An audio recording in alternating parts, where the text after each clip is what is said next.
Welcome back to Caffeine Confessionals. We are here to talk about the challenge, Spies, Lies, and Allies, episode 14. My name is Allan Garcia, and I'm joined by my lovely co-host. We have the Southern Luke Muncie. What's up, guys? And we have the Canadian Miss Nikki Sin. What's up, guys? I wanted to see if I could do Luke's. Did I do it? It Was didn't it hit good? the same. It didn't hit the same. I know. Yeah. I So like what's your up, guys? hello. We had an episode of the challenge that was all over the place. We had a lot of drama brought by Miss Amanda Garcia, stirring the pot all across the board. It was an Amanda Garcia-centric episode, which generally makes for a great episode. The only problem is the elephant in the room, which is Ashley Mitchell, two-time challenge champion, was in the episode. Then suddenly, she's been kicked out of the house, and TJ says that she's been deactivated. It is a mess. They gave us no reasoning as to why Ashley's been kicked out other than she broke a rule. And, ooh boy, it just leaves a sour taste in your mouth because we don't know what happened. How are you guys feeling right now? If you are watching this on YouTube and can see me, I am dressed in all black. We're going to discuss speculation here in a moment. This is likely the death of Ashley Mitchell's challenge career. I pray it's not. But I just this is the death of the show that we know and love. Like, when we talk about the speculation, part of this show is that, the people on it are flawed, and we as an audience and the people on the show get to have a say in that and watch that unfold and how it impacts the game. And in this instance, we do not. We are working purely off of rumor, speculation, and honestly, if we didn't have that, our minds would just wander everywhere. I'm not feeling good about it at all. I absolutely hate it. It's so stupid, and I hate to bring up Fessy of all people in this, but even he got a stupid send off. This season has been all over the map with well, you gotta go, and for what? Yeah, and we're gonna talk about what the rumor is. We've known this for a while. Some of us who fall spoilers, and the rumor is Amanda said something about the sexuality of Josh Martinez. That's the rumor that's going around. Ashley said it. Ashley, my bad. Yeah, Ashley. And we don't really know what she said because we have not seen the footage. MTV, in my opinion, they are not showing us the footage as a means to protect themselves. Because if Ashley said something that wasn't that bad and they kicked her off the show, then people would be upset. If Ashley said something that's terrible, that deserved to get kicked off the show, then in some way they at least protect her as an asset for future shows going forward. But most of all, they just leave us confused and angry, and especially when they've shown racist tirades, they've shown physical fights over the years, all these bad things. The fact we don't get this and we just get left in the dark, it's upsetting. Yeah, and the specifics that are rumored, we can't say that they're true, is that Ashley went by Josh and was like, Josh, everyone knows you're gay, and went about her day. And not that we condone that at all, that's not okay. But does that warrant someone being kicked off the show? We have had incredibly racist, transphobic, homophobic comments made on the show, and those people have been invited back. Those people have won future seasons. Those people have gone on to do several more seasons. Yet Ashley is their scapegoat to we'll kick off because this doesn't fit our narrative of who we want to win this season. And this is me speculating again. But Ashley was on a bomb-ass team. We're going to see today they perform well and they kick her off without any explanation. And I agree with Allan. It could be to protect Ashley, which that's nice. Thanks. Gotcha. It could be to protect the network. I could also see it being to protect Josh from internet backlash and more people saying that, because I'm sure he is self-conscious about that. But this is a reality television show. When we start taking out the plot and the story that people love to watch, what's the point? Ashley broke a rule. What'd she do? Accidentally stab someone? Did she murder someone? Did she do drugs in the bathroom? That leaves our minds to wander, and we don't get the full story of a reality TV show. They think that they're protecting Ashley by saying, oh, Ashley broke a rule, but by not telling us what rule she broke, it's just going to leave fans to speculate whatever they want. And also, regardless of what anyone's sexuality is, just leave it. It's not something that that's not being made fun of if somebody's like, well, we know you're gay. Okay. And And my thing is, if Josh Martinez, not that it's any of our places to speculate his sexuality, but if he truly is not a gay man, which he says he's not, and I'll take his word for it, why would he be so up in arms about it? The rumor is also that Josh, Devin, and Logan ran to production and said, Ashley's got to go. We feel offended. We feel offended. What? She just wasn't on your team. You can't just keep running to production and say you feel offended and get someone kicked off the show. There was speculation that that's kind of what happened with some people even last season. And if we're not getting the clear narrative as viewers, this show, which has already lost a lot of its authenticity, loses even more. And it makes it almost unwatchable. I'm not going to stop watching it, but it makes it unwatchable to people who really are invested in the true grit of this show. They're robbing us of the opportunity to learn like these people's stories. So like a lot of these people, like the cast members, come from the real world. You know, you get to see them like unscripted. These are like strangers that you get to meet and you get to learn about them. And so then they come onto the challenge and they do the same thing, and it's for once it wasn't a set up production fight. Like it wasn't like Josh throwing a drink in someone's face. Yes, air the fight. Air Ashley making a blunder. That's not okay. Air the next day when Josh and Ashley have to be set down and talk to one another. Let Josh talk about Ashley. People have always said this about me. It makes me very uncomfortable. And I thought you were my friend. Like, this really hurts me. This really pains me. Sure, that's not a good look for Ashley, but it is real. Let them work out the real issues and let the game unfold. Like, that being a house rule that Ashley broke, where? Is that in their contracts? They can't, like, it just is so convoluted to me. And I understand production can do whatever they want to do. But at this point, they're just making their own rules. No, yeah, go ahead, Allan. I just want to say, like, when you think about it, like, it's the challenge now, but originally it was the Real World Road Rules challenge. And the biggest thing of, like, Real World and Road Rules, the crux of it was these people coming all together from different spheres of life and conflicts of race, you know, sexuality, finance, gender, etc., coming together and learning about one another. And sometimes they conflict. Sometimes things get real, you know, and this is the opposite of real. They're just hiding their blemishes while also at the same time just it's a mess. What do you have to say, Nikki? Oh, it's just very frustrating because I feel like there should be some sort of conversation happening, especially with the comment that is speculated to be made. Why is Josh so uncomfortable with people thinking that? You know, this is like a real thing that he should explore. Why does he feel uncomfortable people thinking that about him?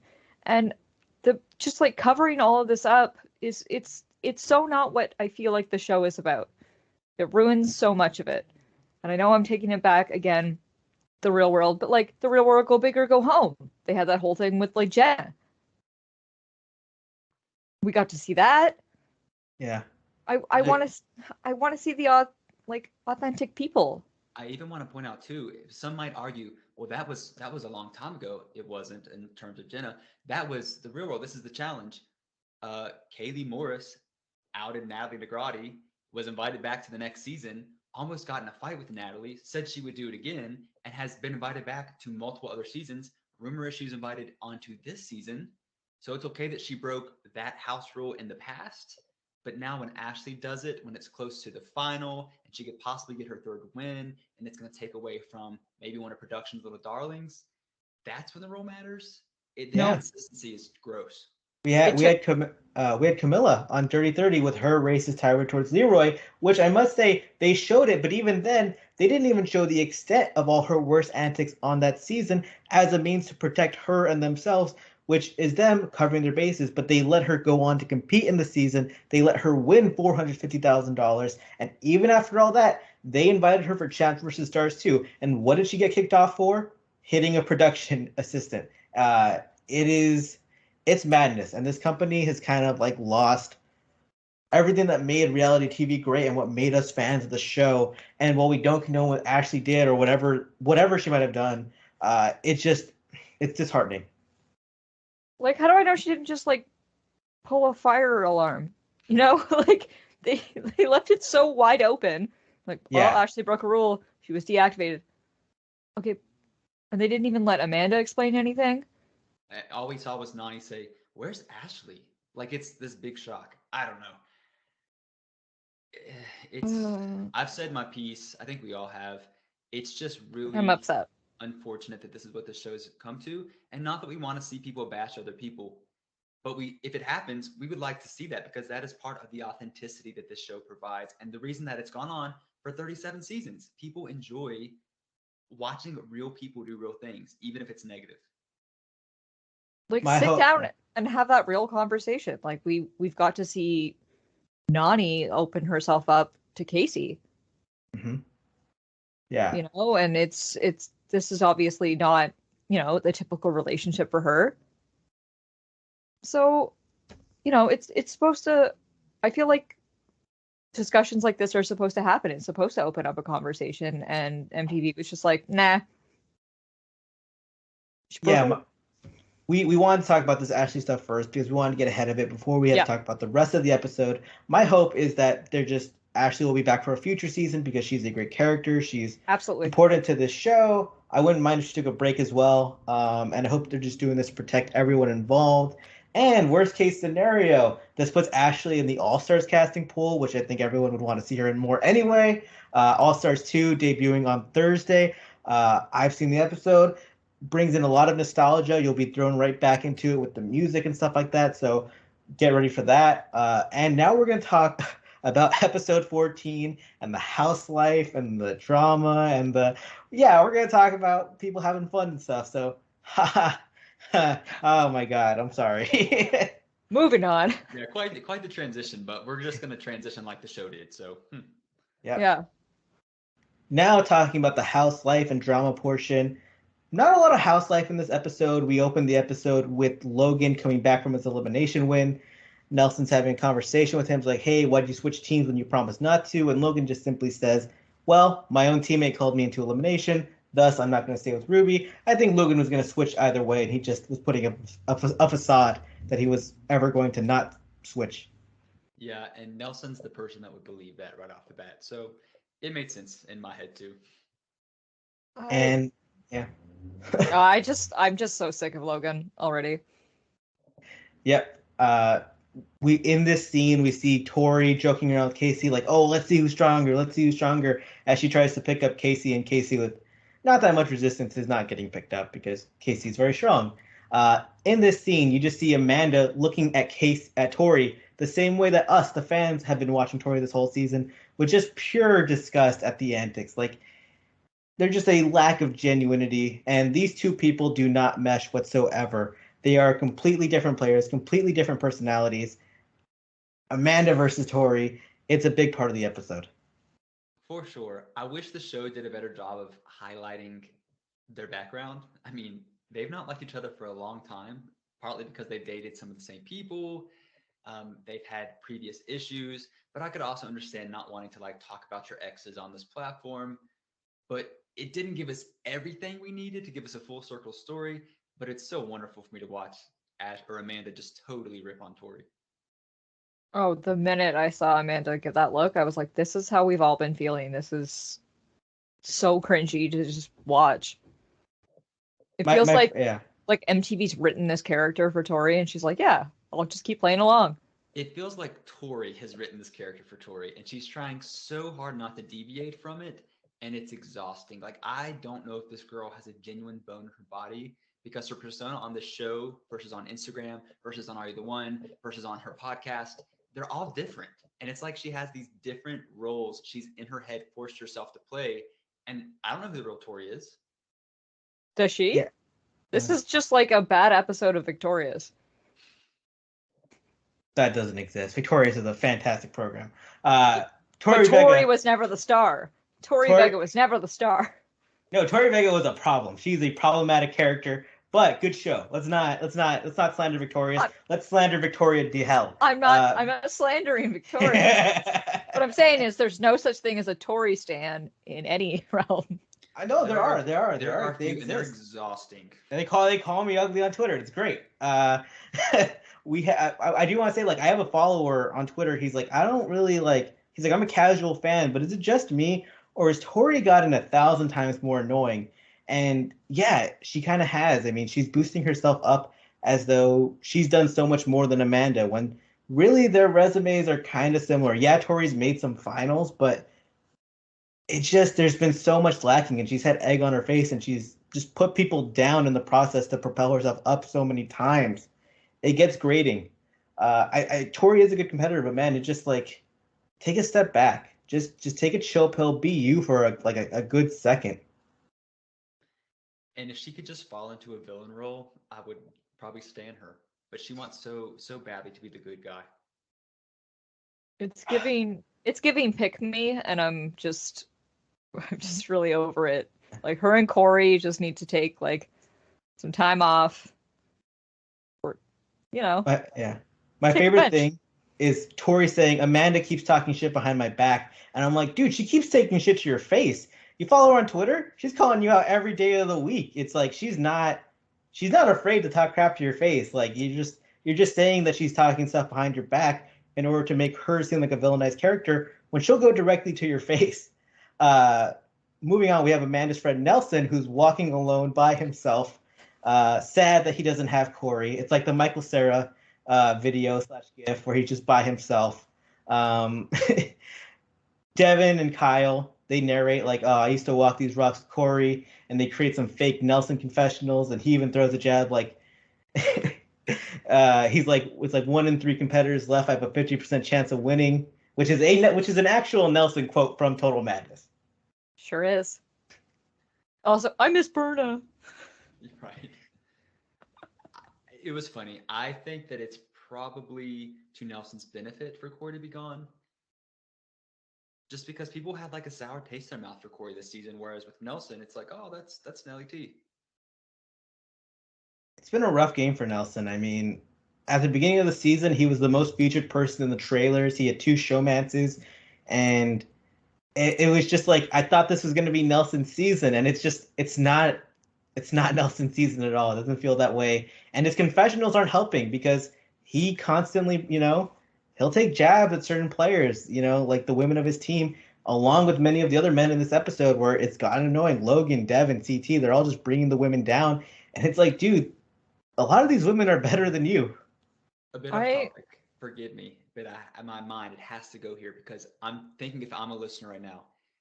Random question. If this is not Nelson's season, at this point in the show, this season, whose season do you think it is? Because for me, it seems like it's Amanda's season. TJ?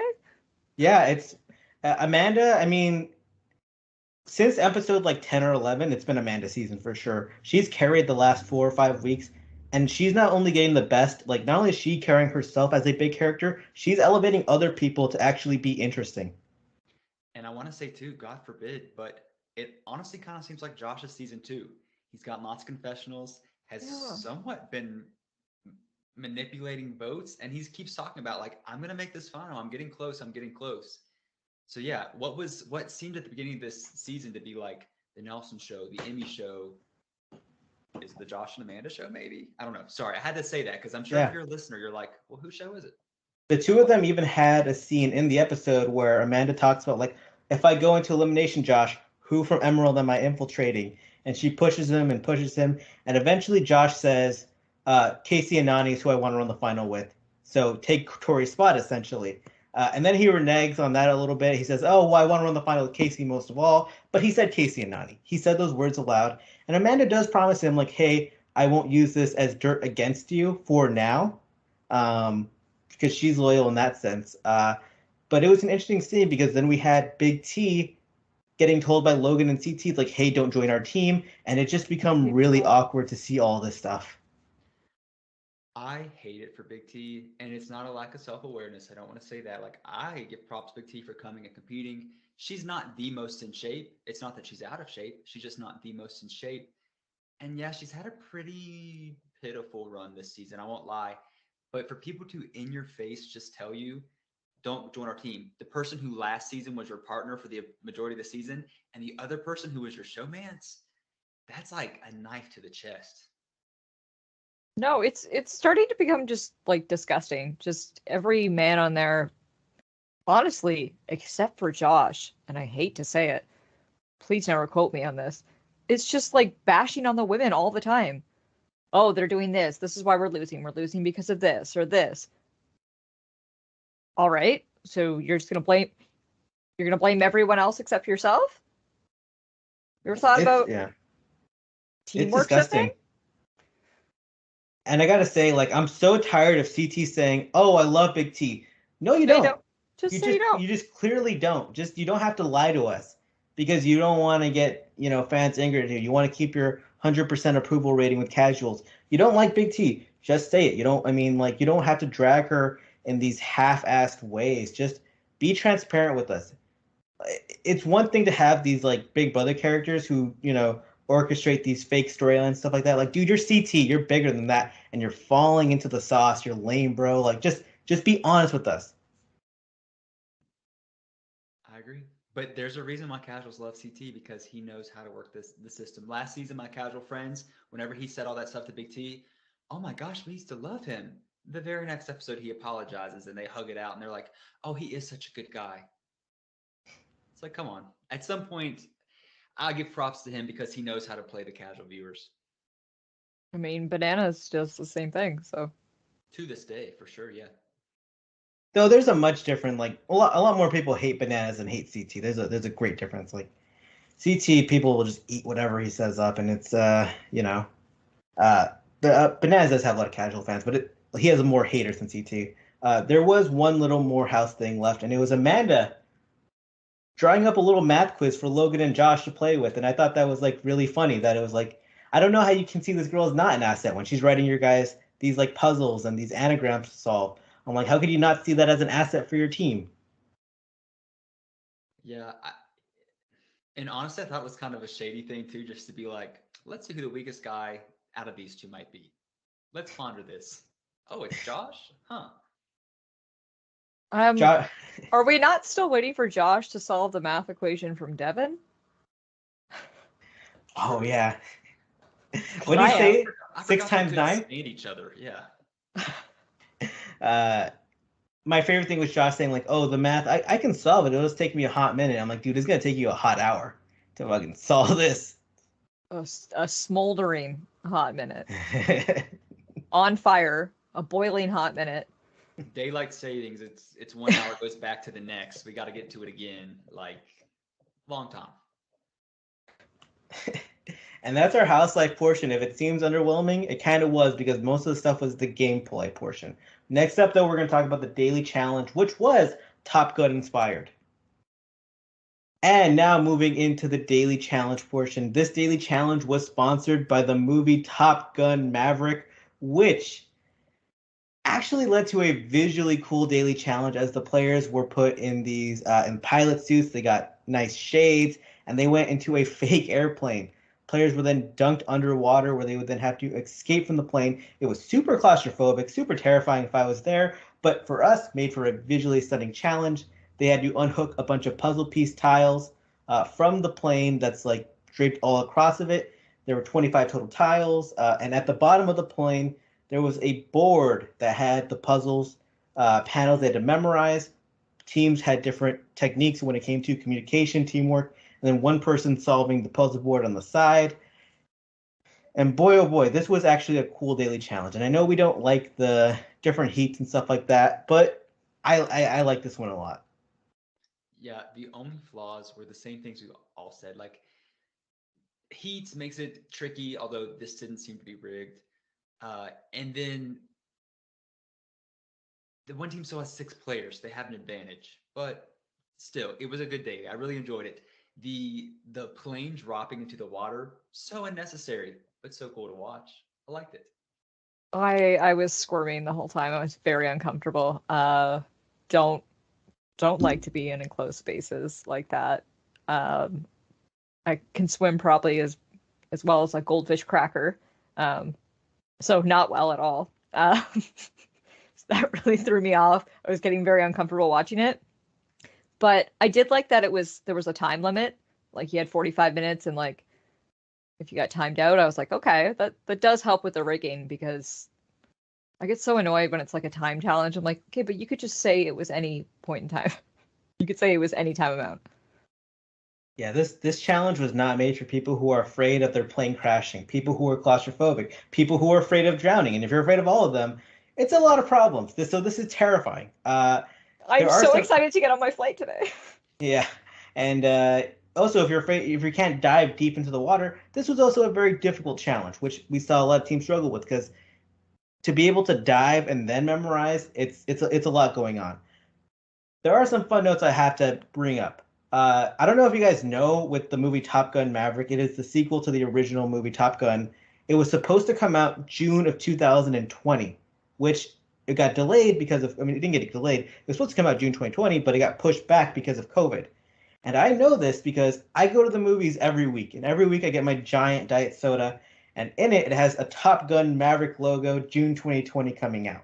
Movie isn't coming out till 2022, so every week I have to look at this cup that says Top Gun Maverick on it, knowing this movie is still forever away. Random side note, but I'm pretty sure, in case you like looked into this, Devon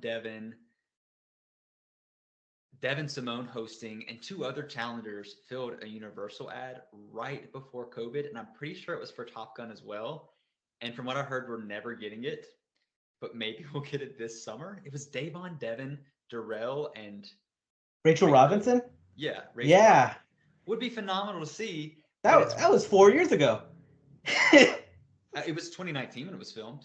Like, yeah, oh my God, that's so long ago. So Top Gun Maverick really been pushing people around, and also before the daily challenge started, they had the instructions for the challenge told to them on a video from cast members from the movie Top Gun Maverick, but I don't believe the actual cast members saw that video. I think they edited that in post and they all pretended they saw it because it did not look like they were watching it live. The volume on that was off, and we didn't get Tom Cruise. We didn't get Miles Teller. We didn't get John Hamm. We didn't get any of the big stars that are going to be in Top Gun Maverick.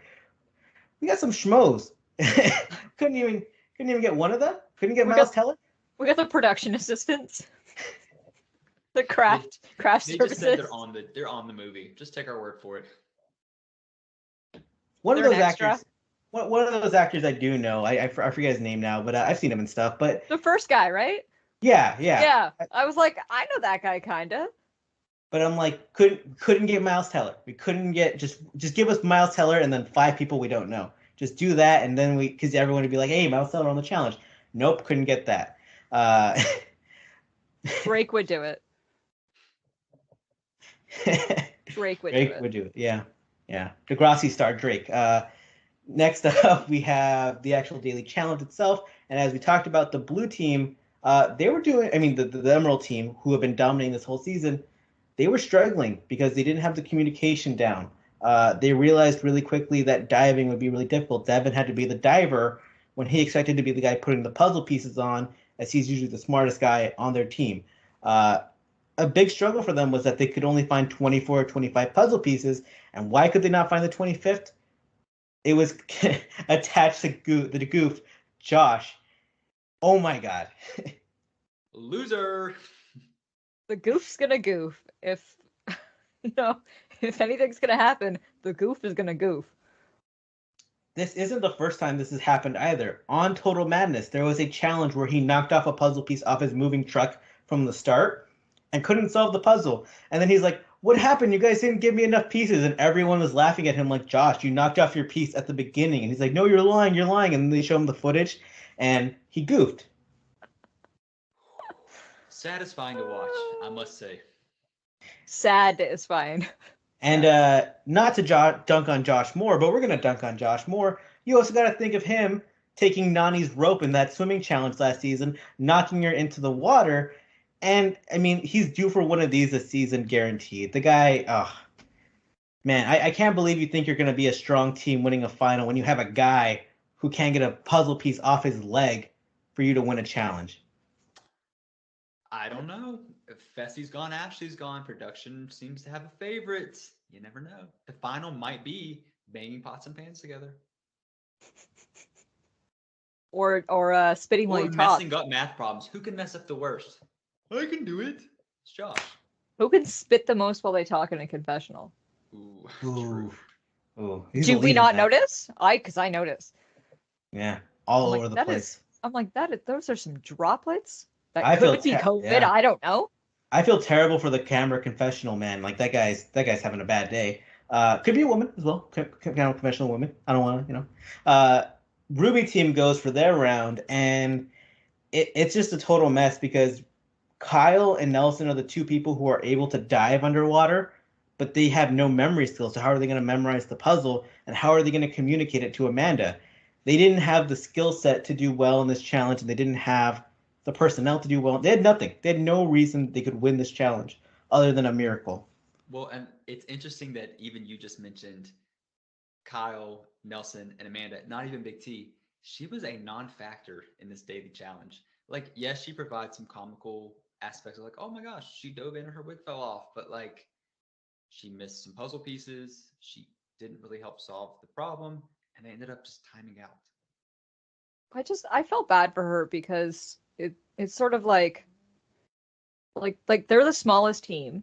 Like they have the least amount of people on it. But it feels like she's always being like pushed out of it. Like everything that they're doing, they're just like, no, we have enough people, we can do it. No, you could just like float off to the side. And then any mistake that occurs, they're like, well, we can just blame it on Big T. Yeah, my thing is like they were all terrible, so I don't want to blame anyone. So it's just like there's no one to blame. You guys just suck. It's just you all sucked. Yeah. Finally, some teamwork. They sucked as a team. Oh, you got a 53% out of 100 on your test, and you were the best on our team. Oh, good job. No, you all fail. You all failed, bro. Sapphire though, my God, they kill it because Ashley is the one collecting the pieces. CT is the one going under diving and memorizing because he's smart. Logan is attaching pieces and literally hurling them to Emmy to make it easier for Emmy just to swim to shore and hand Ashley more pieces. They were a well-oiled machine. And when they could not find their 25th puzzle piece, Ashley, very cool move. She just, like, because she's been on land the whole time doing the puzzle for them, she puts in a perfect dive into the water. And as a team, they're just working to find that 25th piece. They were all in together, and they beasted this challenge. This made me feel absolutely sick knowing what was going to happen because they worked so well together. Even CT says, me and Ash, know what we're doing. We're going to keep the others calm, believe it or not. And we're just going to do this. Like, we're going to work well together. We're going to get this done. And like, even just watching it, even when they had misplaced their last piece, it was clear what the outcome would be. It was so amazing to watch. They worked so well together, and it was so nice to see the Emerald team just like get that smug look off their face. It was fantastic. I mean, and really, Ashley's gone now, but that dive she did into the water was picture perfect. It was like she just rushed in. Even the crowd was shocked by it. It's like, whoa! It's just like, yeah, that's how good this team is. The person who isn't even swimming can go out there and swim just as good as the rest of her teammates. God damn, we missed. This team could have really destroyed a final together, and maybe they still can. But oh boy, as a foursome, they were fierce. No comment. I'm sick to my stomach just thinking about it. Like, I'm the biggest Ashley stan. This could have been her third win, and I really just feel like she was robbed of it. Based on speculation of production just loving Josh. Mm-hmm. Goofed up big with that one. Sapphire team wins the daily challenge. They are hyped as hell. TJ tells them that they'll be getting a screening of Top Gun Maverick, which I think flew out to the premiere, hopefully. I hope that's what it means because I don't know when this movie's coming out. It keeps getting pushed back and back. Which, if you're Emmy and you're in Romania, that's a pretty pricey ticket to get flown into America for Top Gun Maverick. So good for her. Oh, and Logan from Spain. We know what will happen. They'll fly in CT, and that'll be it. He's a big movie star now. He can walk that red carpet. Just him. Just him. Yeah, Ashley, stay your ass at home. Logan, Emmy, they contracted a sickness. They can't come. Oops. They'll figure something out to make sure they don't get to go. They'll Skype in. Here's the premiere. All right, see you. Bye. Well, they Skype in with their cool nicknames. I hope not. There's going to be a picture here with the nicknames because I don't have them remembered. So if you're watching the video version, the nicknames are right there in the right-hand corner. If you're listening to this on Spotify or Apple, sorry, you're not knowing these nicknames. I know one is Rocket. I just remember one was Rocket.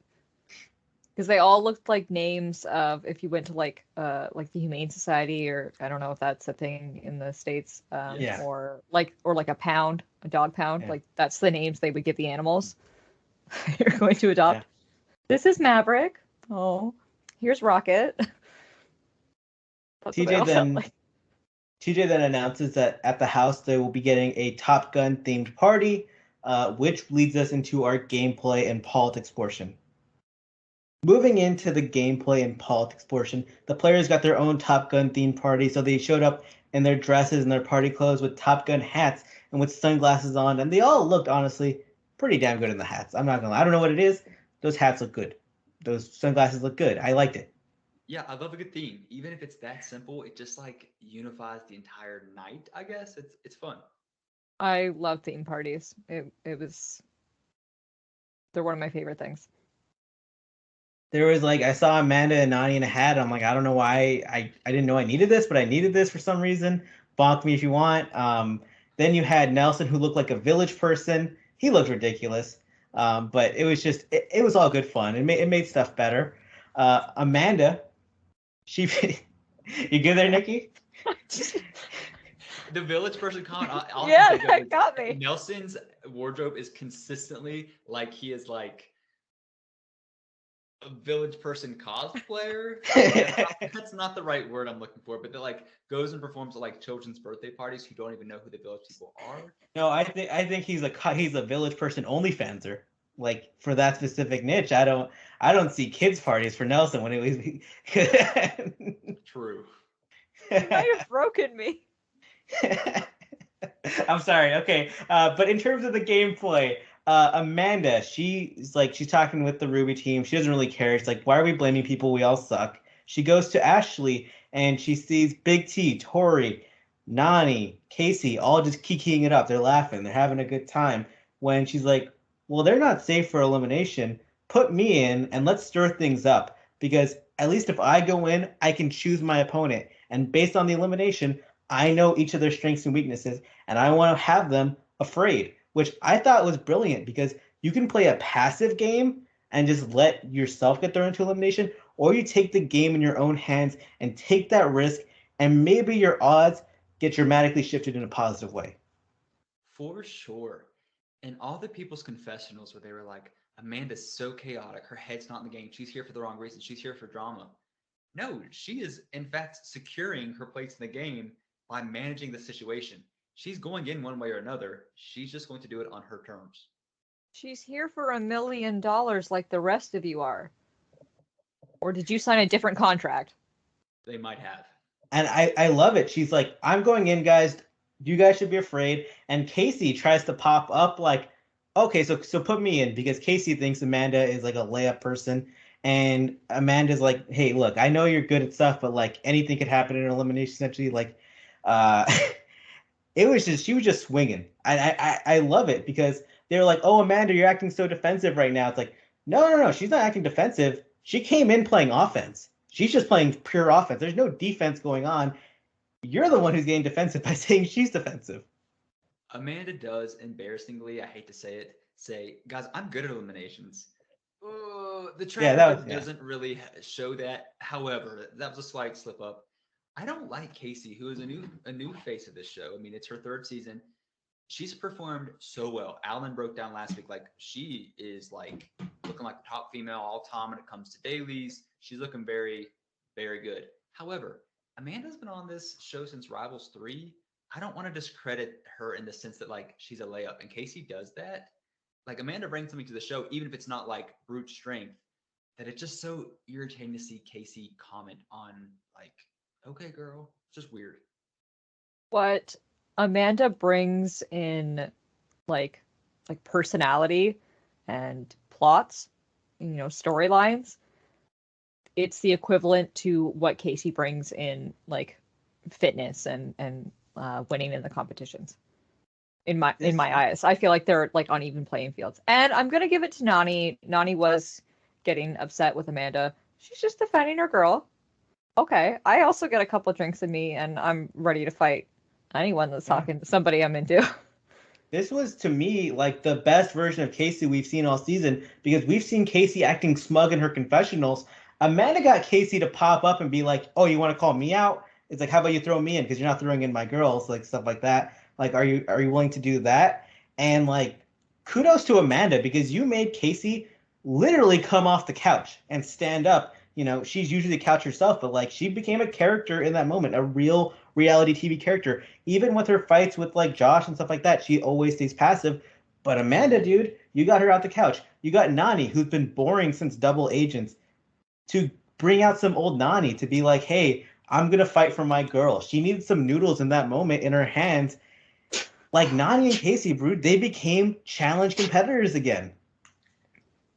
Was happy to see them come out of their shells. Aw. It was still a little bit lame. And I know that Nani was drunk, and when Nani drinks, like, she says crazy things. Me too. I feel that. Not judging. But, like, Amanda's still your girl. Has been, actually. Like, it's not just because of the season. Like, you've been friends. Like, you even tried to mend fences between her and Jenna. And I understand defending your significant other more so than a friend. But, like, the attack really seemed like it was more towards Tori in that instance. And I feel like anytime Nani uses bro in an argument, she just loses. Like, she's like, are you serious, bro? It's like, okay, the argument just ended. Like, Nani ran out of things to say.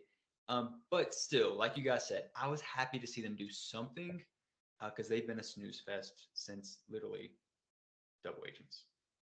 It was nice to see them like buck up and do something. I didn't like that it was taking away from Tori getting called out. Because Tori seems to be all talk. She's like, no, I bring a lot of things to the table. I'm great for this team. Tori reminds me of because Tori reminds me of the person who like at a job is like, I'm the glue of this place, and it's just like you're like you're good at your job, but we could replace you in a week. That's how it felt. Like it's like your this assistant place would, to the regional manager. It's like, yeah, this place would crumble without me. It's like, oh, we found out a computer can do your job. Actually, we could put a code in for your job, and that's how it felt. Amanda came in swinging, and she had people on their toes, which is what matters. That's what she was trying to do, and it moves us on to our deliberation, which Ashley is no longer there, and without Ashley there, Amanda going into elimination seems like a good bet because I think Ashley would have maybe tried to sway Amanda into not guaranteeing herself to go into elimination, but without her there, Amanda says like, "Hey, throw me in, give me the ball. I want the ball in my hands." Because Big T is threatening to go to Sapphire, CT and them, they're okay with that. But what we need to talk about in this deliberation is how the Emerald team tries to threaten Amanda into like not switching over to them if she wins. Devin tries to bring her down, saying that she plays a toxic game, that she throws out mindless threats. I don't see how her game's toxic. She's playing very straight up. I don't see how she's throwing mindless threats because she's being transparent. She's just telling them what she's going to do, and he's just saying whatever he can to protect his own ass, which to me is bullshit because Devin, when did you become god of this game? It really. Devin's been to one final and got last place, and he only got there because he was brought in as a replacement after being eliminated beforehand already. And because he picked Skulls to Yeah. go to that final. Every time he got nominated, and they picked Skulls that kept them out of elimination. So all he did that season was be a layup, and they lost to Jenna Compono in that final, who has two of the worst final performances in challenge history. She has two of the 5 worst challenge performances in challenge history, and they lost to them. So what does that make you? She beat you in a puzzle too in that final too. So I'm just saying. I also do not like how Devin speaks to Amanda. They did their original show together, which does not mean they have to be tied together. But in previous seasons, it's meant that. On Final Reckoning, like, they were close. Like, Amanda stuck up for Devin in the Johnny instance, and, like, she was ride or die for him. And now he wants to talk to her like she's a second-rate person in the house and, like, shame her for wanting to do what's best for her and ultimately her reasons for being on the show. I would much rather him just say, I'm being selfish for myself. I don't want you to join my team. Not this other stuff of like, you don't care about your friends. You're snaky. You're shady. And I also, last thing I'll say, I don't love Amanda was very transparent. I have thrown myself under the bus for someone before so they could win $1 million. I'm not doing that again. We all know that's Ashley. She did do that. Ashley went on to win the $1 million. And Devin's like, well, that's a lesson you're learning from a bad friend. I'm like, she's not even here anymore to defend herself, and her friend still won. So like, why can't Amanda benefit her own game? And his argument was counterproductive because why would she look out for her friends now and Devin and Josh and Nani by not joining their team? It just, none of it made sense. Devin's not as smart as he thinks he is. I would like a comprehensive list or a spreadsheet maybe of Devin's friends. Because I feel like it's none. He's like, oh, Kyle's my friend, CT's my friend. I don't see that. I see that they're friends for you if it's like a plot line. Like, okay, shame on Amanda for having an actual friend. Yeah. And even Kyle in like was like, what's Devin doing? Like, this guy's getting so annoying. Like, why are you acting this way? And I've been on record. I think Devin's been the second best player on the male side this season. But right now, that just makes you the king of summer school. You're just like okay, thank God you're the best person about all these flunkies. CT's still way better than you, and you're still a scumbag at the end of the day. Like, you're just talking out your ass about this person who has gone to bat for you when others didn't. When people thought you were the absolute garbage, when people were treating you worse than Amanda's being treated now, Amanda fought for you, and you can't do the same for her. Just brush your teeth, bro. You're still smelly. Yeah. Still While smelly. we're on this, I'm jumping ahead. Sorry, you've already watched the episode. In the scenes for next week, Nelson talks about like, I didn't expect my best friend in the house to betray me, and it like flashes to Amanda. I really hope he is not talking about Amanda and that's just like some weird like tease, because like how can he go talking about her in this instance, like that she is like not valuable to him or his game, and then reference her as his best friend in the house, because it's inconsistent. I thought that was something different. I thought that was Devin referring to Kyle. Well, the camera And flashes to Amanda. So like I said, I thought she was just laughing at him because of the situation he's in. That's what I watched that over twice because I was also confused in the moment. Regardless, though, they yeah. are friends, have been friends. Like Yeah. that's just weird. Yeah, he's lost in his own sauce. I mean, he's drinking his own Kool-Aid too much. We also have Tori try to throw out like, so Amanda, if you call an Emerald girl, are you still gonna like take like, why are you gonna go into Emerald? You know that would like leave only 2 girls on Emerald now. And Amanda's like, I'm aware of that happening. And Tori's like, shut up real quick because she thought that would be like the big trump card that she could use on Amanda. Like, oh, don't call me in because that could happen. And Amanda's like, no, I know that could happen. I'm still probably gonna do it. And it was just funny. Yeah. Because like Tori's like, I don't like the way Amanda plays the game. Telling you what she's gonna do. You don't like that? You don't like when people are fake? And not to just continue to crap on Tori, but it's fun for me. Like Please do. excuse me. Tori is so inconsistent. Like we've seen her have these confessionals about people, most notably Anissa, where she's just dogged her out. Give Tori a specific cast and theme and relationship to Amanda, she'd be like Amanda's best friend. I love the way she plays. Like she's so smart. Like I wish I could be more like her. But she just plays to what she thinks the narrative is, and I can't do it. Amanda's smarter than Tori. Yeah. And Josh continues to be an idiot this episode with his mouth open too much. He tries to say something like, "Oh, Amanda, you're like a sister to me. Just don't say anything. Just don't say anything in this moment." But instead, he's like asking about like what to do, and he brings up the idea of like, I want to run the final with these girls, which leaves himself open to Amanda pointing out what he said to him the day before. Amanda would not have blown that up had he not thrown it in her face and just lied to everyone and just saying too much for no reason. Amanda calls him out. Tori is uneasy because, like, did he really say that? I don't know. Amanda gets voted into elimination, but then after Tori's like, I don't know why you do that friendship with Amanda. And Josh's like, no, I love her. And what I want to say here is that Tori is the person who instigated Josh into getting into that fight with Fessy.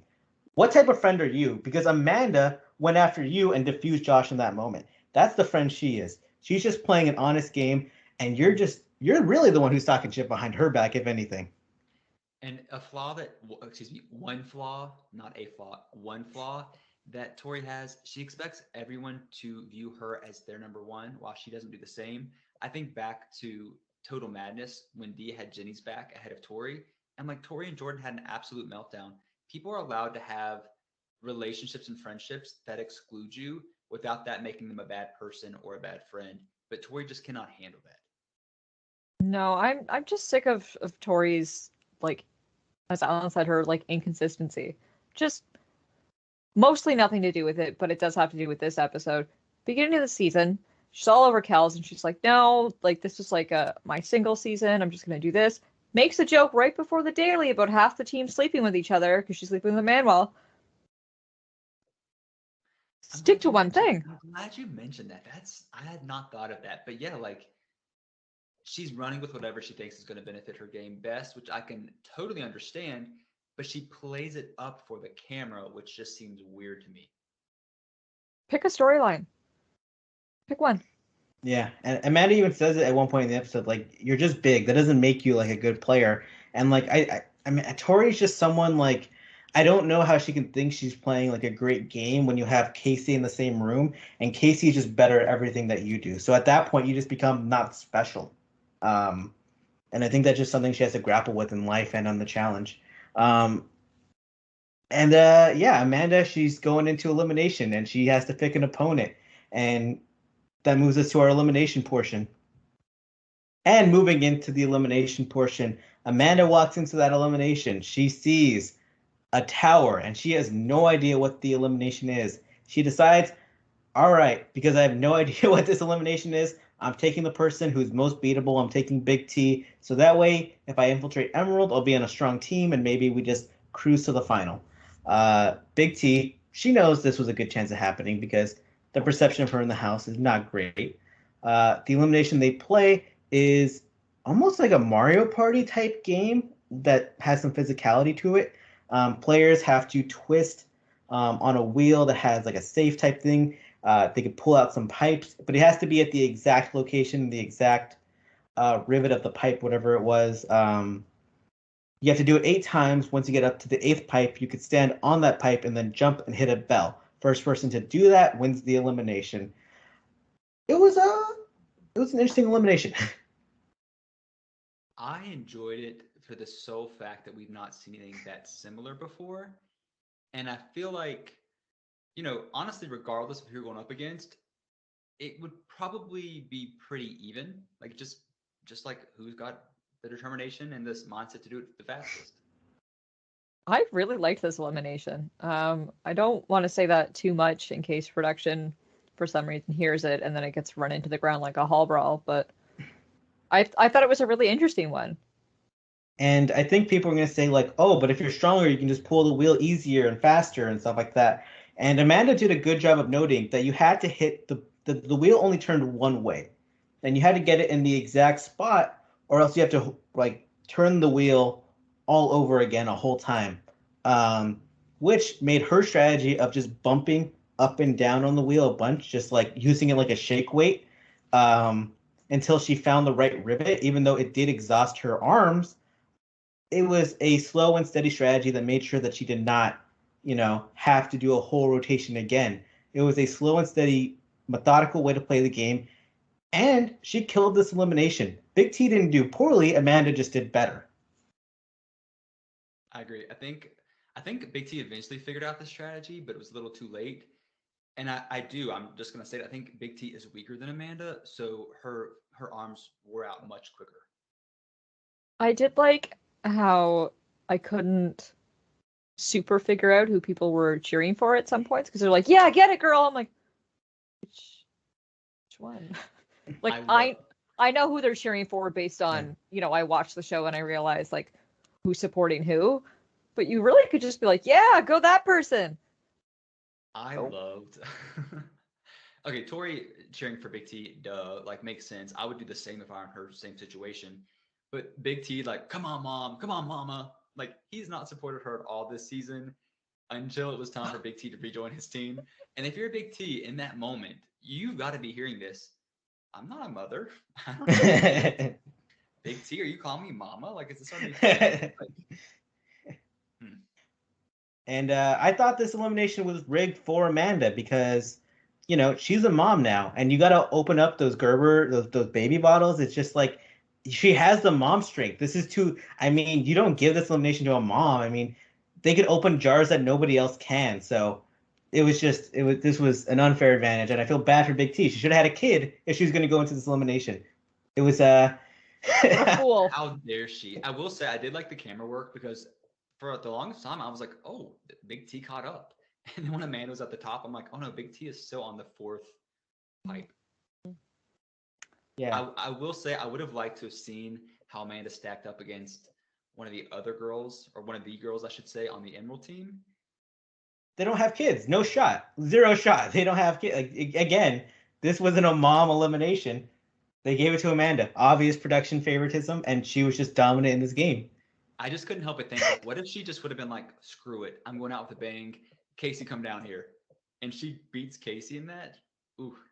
I feel like Casey is the only one that stood a shot against her, because I feel like Tori would panic, just like Nani would. Oh Like, my god. what- Tori trying to throw one wooden block through that grate in that elimination against Jenna, like just trying to shove one block in, and Jordan's just screaming at her. Oh my god. She couldn't even get the ball pit down last season on Total Madness. Yeah. Ooh, baby. She choked. And she doesn't have kids, so she would have no shot at this. She's Unlike rabid. Amanda. Yeah. Amanda gets to the top, she jumps off, and she wins the elimination for all moms, because moms can do anything. TJ tells Big T, get out of here, Big T, scram. And then 10 seconds later, he's like, hey, Big T, come back in here, because we got rid of Ashley, so you get a second chance in the game, which we are all pretty displeased by, because this season will end. Maybe they need Big T for numbers reasons, but I think we all would have preferred a double male elimination next week. Yeah, it makes the elimination almost pointless. It drives the plot of Amanda jumping teams and like causing that chaos, sure. But yeah, like we've had uneven teams do dailies thus far. Make next week a double elimination for the men, and then put back on the daily you had planned for the next time that you need certain numbers for. It's just, this is dragging. And we said before we recorded, it's not dragging as badly as last season. Last season was pretty rough. Oh. But this is getting there. We still have lots of people in this game. Unless the finals in like 2 weeks, I'm a little tired of this. We get a break for Christmas, I hope. Hopefully. I mean, maybe Thanksgiving. I'm praying. Amanda has been I already carrying had mine. Amanda's been carrying the show the last few weeks, so I'm very thankful for her, because these could be much worse episodes without her. She's stirring up the drama, she's stirring up the politics, and she chooses to join Team Emerald, sending Tori to Ruby. And I think both teams are kind of made better in the process, because Amanda says it like, you guys need a brain. So now they have, if Devin ever gets eliminated, which is a real possibility, if someone calls him out for a headbanger, you need Amanda's brain going forward. Tori gives the Ruby team some size and athleticism that they've been needing. So it's a win-win for both teams, in my opinion. And honestly, sorry, I've shaded Big T too many times. I do apologize. I like the girl. But before they called her back, I thought Tori with Nelson and Kyle, that's a pretty good team. Like, I'd be worried. Yeah. The known 2 greatest challengers all time, according to Kyle. According to Kyle. Yeah. Emphasis on that. But, Amanda, 2 eliminations now for her career, so she's not a one elimination winner anymore. It was a disappointing episode with all the Ashley stuff, but it wasn't the worst episode we've had even this season. Had they shown us the whole Ashley stuff, I think this could have been the best episode of the season. Would have been messy, would have had some good politics, some good drama. Didn't get that, but we'll take what we can get, I guess. I want answers. Yeah, we want answers. All-Stars coming up soon, and I just want to thank all the fans for watching. I want to thank Luke and Nikki for joining me on this podcast. And make sure to subscribe to us on iTunes, Spotify. Follow Nikki on Twitter at the Nikki Sin. Follow Luke on Twitter at Final Reckoning. Follow Allan on Twitter at the Allan Aguirre, and on Instagram at Caffeine Confessionals Podcast. Drop us a like, comment. Have a great day.